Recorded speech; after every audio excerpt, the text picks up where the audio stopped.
افسوس کے ساتھ یہ کہنا پڑتا ہے کہ آزادی کے بعد جو لوگ بھی اقتدار کے گلیاروں تک پہنچے، اقتدار کی کنجیاں ان کے ہاتھ میں آئیں، نظام حکومت چلانا انہوں نے شروع کیا،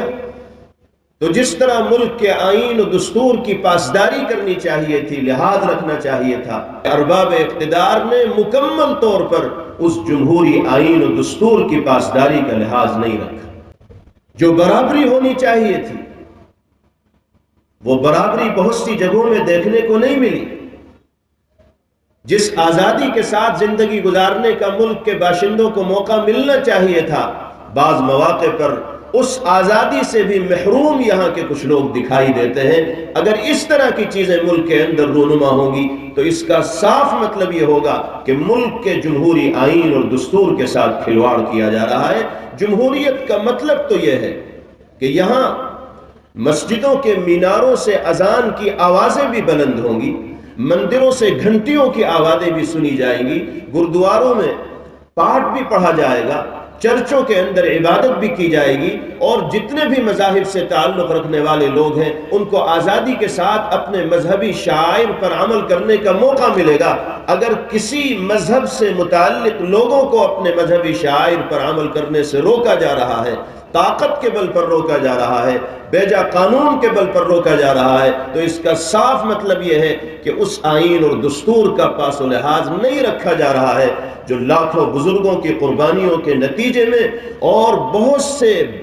بہترین دماغوں کی سوچ و فکر کے نتیجے میں مرتب ہوا تھا اور ملک میں بسنے والے لوگوں کو ملا تھا۔ آج ضرورت اسی بات کی ہے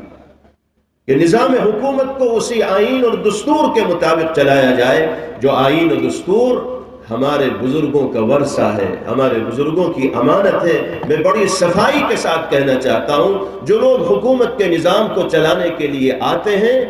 وہ محافظ ہوتے ہیں جمہوریت کے،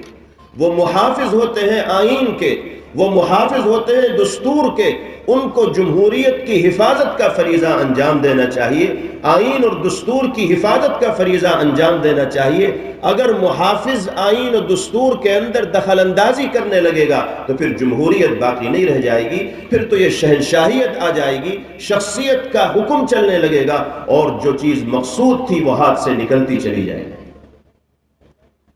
اگر ارباب اقتدار جمہوریت کے محافظ بن کر اقتدار پر براجمان رہتے اور نظام حکومت کو چلاتے رہتے تو ملک کے کسی باشندے کو کبھی کسی طرح کی شکایت کا موقع نہ ملتا۔ لیکن پریشانی یہی ہے